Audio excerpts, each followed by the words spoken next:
What's good, YouTube? It's Zeke the Freak here, and welcome back to another episode of Doubles Domination. First of all, I just want to say, if you haven't seen my last video, which was Game 2 against Nirth Panter, I had the chance to do a competitive set of VGC battles with Nirth Panter. If you haven't checked out those videos yet, definitely check them out. Nirth is a really cool guy, and I had fun shooting those videos, even though I definitely made some scrub plays. I'm messing around with a new team, and not knowing how Aegis works that well and not really knowing what Mega Low Punny can do really cost me a couple of the games. But that being said, I still had a fun time shooting, and you should definitely go watch those videos, leave a like, comment in the descriptions and all that stuff. And that being said, I made some tweaks to this team. If you've seen my previous Doubles Domination videos, we were running Polyludi, Terrakion, Thunderous, Mega Metagross, and Hydreigon. I decided Mega Metagross wasn't really cutting it for me. He's a very unique playstyle, I guess, in that he has very good defensive coverage, but offensively I just found that I wasn't able to put enough pressure on my opponent with Mega Metagross. There's a lot of things that he just can't hit hard enough, even with all that attack power. It's really just the fact that Psychic Stab, in my opinion, isn't that strong in Gen 6, and Steel is alright, but I mean, there's just a lot of things that you're going to have a tough time dealing with when you run Steel Stab. That being said, I opted for more firepower in Mega Salamence, who can definitely be a lot more threatening with double edge plus setup. That being said, I didn't really need Hydreigon on the team anymore since I was planning on replacing Metagross with Salamence, so I needed something else that could kind of round out the team while providing similar coverage to that of Metagross and Hydreigon. So I landed on Aegis. And Aegis is a Pokemon that, in my opinion, definitely takes a little bit of practice to learn how to use, because he's got a very unique ability in Stance Change, where you really have to learn, you have to know your speed tiers, honestly, and you have to know just how much damage he can output to know if you can afford to go for an attack or if it's going to cost you losing Aegis. So that's definitely something I've been practicing with, and I think I'm starting to get the hang of it now. As far as rating battles go, I'm doing alright. I finally broke 1600 for this season. We are sitting in the 1620s right now, and hoping to get to 17 by the end of the season. That being said, I've got some pretty cool matches here today. The first one against Nick, who brought Aegis, Hydreigon, Talonflame, and Kangaskhan. I'm running Ludicolo, Terrakion, Thunderous, and Mega Salamence. So like I said, I've just now been practicing with this new team, having not really used Salamence or Aegis before this video, well, other than the battles against Nirth. That being said, this guy's going to lead with a Talonflame and Mega Kangaskhan. So, he's going to Mega Evolve turn 1. What do I see on the other side of the field? 2 priority users. That's the reason I led with Terrakion in the first place. I didn't want to get Brave Birded and faked out to death. So, turn 1 we're going to go for Quick Guard, predicting at least an obvious fake out from Kangaskhan. Quick Guard's going to protect us, and then Ludicolo is free to go for a fake out for free damage on this Talonflame. Okay, so we're still wary of Talonflame's Brave Bird, so I didn't know what Kangaskhan was really going to do, but I figured I was in a good spot to really be able to survive whatever he's going to do there. Predicting the possible Brave Bird onto Ludicolo and not wanting to have to deal with that, I didn't want to Quick Guard again, just in case Kangaskhan wanted to go for free damage. So I actually switch out into Salamence, get the Intimidate off on the Talonflame, and then the Talonflame actually goes for U-turn here, which was kind of interesting. A resistant attack that does 20 HP to Salamence, or that takes 20 HP off Salamence. I probably should have put together there that he was choice banded based on that damage output, but I did not. Anyway, I go for Rock Slide, just trying to take out the Talonflame, hoping that he targets Ludicolo with Brave Bird instead of Terrakion. So that was a bit of a gamble. In any case, he makes a good switch there, but I still think I have the advantage here, just based on the matchups. So I Mega Evolve Salamence, and I'm actually going to go for Protect with Terrakion here, just in case he wants to Flash Cannon me with Aegis. Yeah, I actually ended up double protecting here because I wasn't sure if the Hydreigon was going to be Choice Scarfed or anything like that, and I didn't want to potentially lose Mega Salamence here to a Draco Meteor. I ended up just risking it, honestly. I figured if I don't survive the Draco, I still have Terrakion to close combat here, or to deal with him later on. I switch into Ludi, predicting the Flash Cannon here, and I just go for it. I'm going to go for the double edge on the Hydreigon. I knew it would be enough to KO, I just didn't know if I would be faster than the Hydreigon or not, but it works out. I'm fast enough to pick up the KO there, and we're going to see Salamence really put in some work here. Aegislash goes for Flash Cannon on the Ludicolo spot, just as I predicted. He was trying to take out the Terrakion, obviously, but I was not about to let that happen. Anyway, we see Kangaskhan come out. There's a possible fake out coming my way, so I protect Salamence just in case. And I think what I do with Ludi... What do I do with Ludi here? I know I can take whatever Aegislash wants to do, but I don't want to have to worry about getting faked out by Salamence.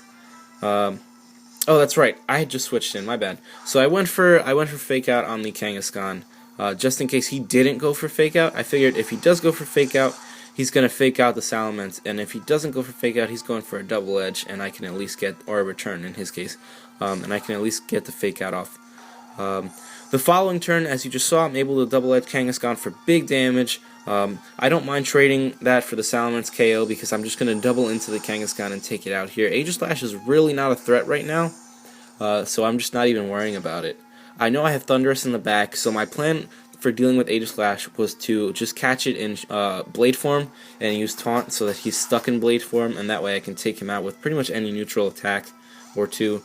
In Blade form, Aegislash is really frail, obviously, but he really gets by on just his typing in Blade form. If you hit him with a resistant attack, he's going to stick around, but if you even get a couple neutral hits off, he'll be done.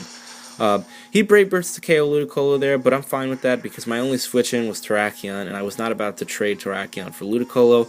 Terrakion is my win condition here, because if he is Choice Banded, which I began to suspect, all I have to do is keep quick guarding every turn, and I completely shut down Talonflame because he's locked into a priority move.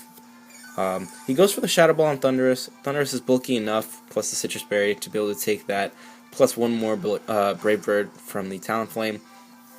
So I go for Protect here, just because I don't want to deal with the Flash Cannon from the Aegislash yet. I know I can take a Brave Bird on Thundurus if he decides to do so. He's not foolish enough to go for the Terrakion on that turn. He goes for the Thundurus trying to KO it. I figure let Talonflame damage itself. I'm just going to get a little chip damage off on this Aegislash here. Here's another Flash Cannon, but as you saw I protected, so it's not going to be an issue for me.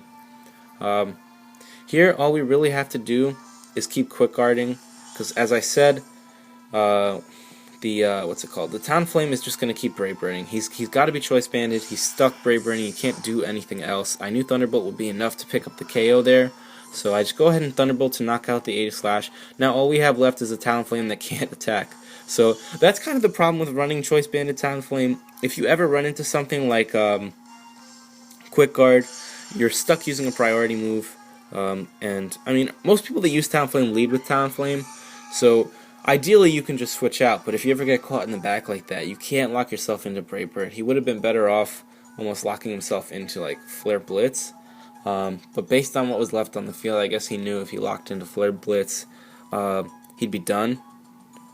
And I mean, there's a way he could have won that game if he would have been able to take out Thundurus before Thundurus took out Aegislash. Then it would have just been Talonflame versus Terrakion, and one-on-one, that's not a match that I can win. Actually, I don't know. I never bothered to run the calcs on if an Adamant Choice Banded Talonflame can one-shot Terrakion, just with regular bulk, like no investment. But I was wagering that it could, and I didn't want to take the chance. I'm not Focus Sash, as I've said before, so potentially he could have walked away with that one, but I mean, it came down to him being outplayed. Once I knew he was locked into Choice Band, I just exploited that, and I was able to pick up the win there. So the next game, we're going with the same four, just in a different order.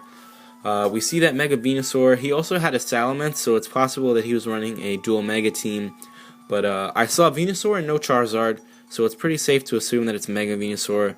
People really don't run standard Venusaur without Charizard alongside it, because unless he's going to be Chlorophyll, he's just not going to put in enough work on his own. He has Suicune, Bisharp, and Terrakion alongside that Venusaur.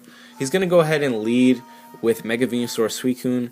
If you've seen any of my older matches, you've seen from like the Nugget Bridge Major, that's probably a lead pairing that I've gone with a few times myself, so I at least knew how to deal with it.